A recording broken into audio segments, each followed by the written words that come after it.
Do you have the urge to eat something sweet after a meal? Or do you feel the need to open that can of beer on a Sunday evening? Or do you feel the need to add your one line to every conversation happening in your group? Well, you may call these as cravings or urges or even habits, but the fact is that these are the orders of your mind which you are following.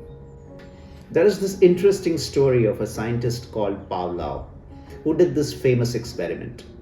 He kept a dog in a room. When it was time to give him food, Pavlov rang a bell from the next room. He then opened the door with a bowl of food in his hand. On seeing the food, the dog began to salivate. Pavlov repeated this for many days. In a few days, the dog began to associate the ringing of the bell with food. As soon as the bell rang, the dog would begin to salivate even when the door was not opened. In fact, every time Pavlov would ring the bell, the dog would begin to salivate even if it was not hungry. The dog was conditioned to react in a particular manner by the ringing of the bell.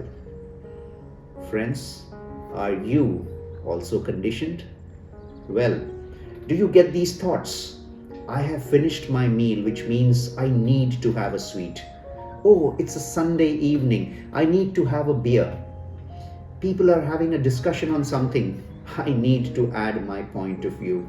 Why did the dog get conditioned? Or for that matter, why do we get conditioned? When the bell rang for the first time, it did not matter to the dog.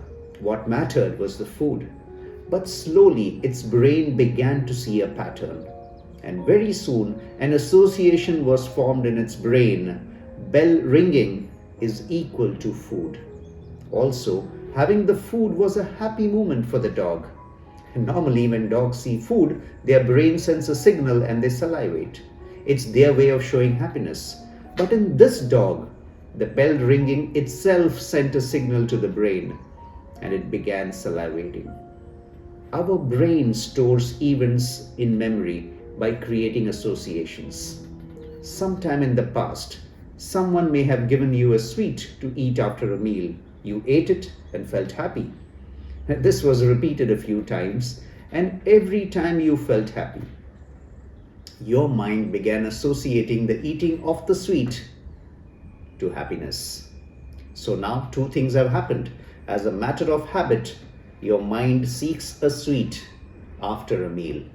And secondly, when you want to be happy, your brain sends a signal and you begin to crave for a sweet.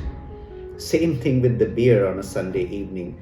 Wherever you are, whatever you are doing, you crave that beer. You gave your opinion on some topic when you were young and you were appreciated for it. Being appreciated made you happy.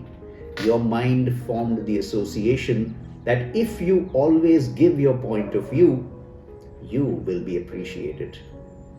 These habits could also have been formed because of the environment you were living in. Everyone around you was eating a sweet after their meal, so you got into the habit as well. And slowly, the habit turned into a craving. There is nothing wrong with having a sweet after dinner, or having a beer on a Sunday night, or giving your point of view in a conversation. The question is, are you in control? Can you decide when to have the sweet or beer and be fine even when you don't have them? Can you decide that you will remain silent in this conversation and not feel the urge to give your point of view? Friends, it's time you regained control of your life. Else, your mind is making you continue with habits from the past which are detrimental to you, your health and relationships in the present and probably in the future. If you want to regain control, first set the intent. Convince yourself that you want to get rid of these urges and how it will benefit you if you do that. When you get the craving, resist. Promise yourself a reward if you can resist for a week and give yourself the reward. Increase the duration of resistance to 2 weeks, and so on. Find other things to do at the point when the craving happens. It's not going to be easy, but with a little effort, a little willpower, a little discipline, you will become free of your urges. Friends, it's time you regained control of your life. Life is awesome.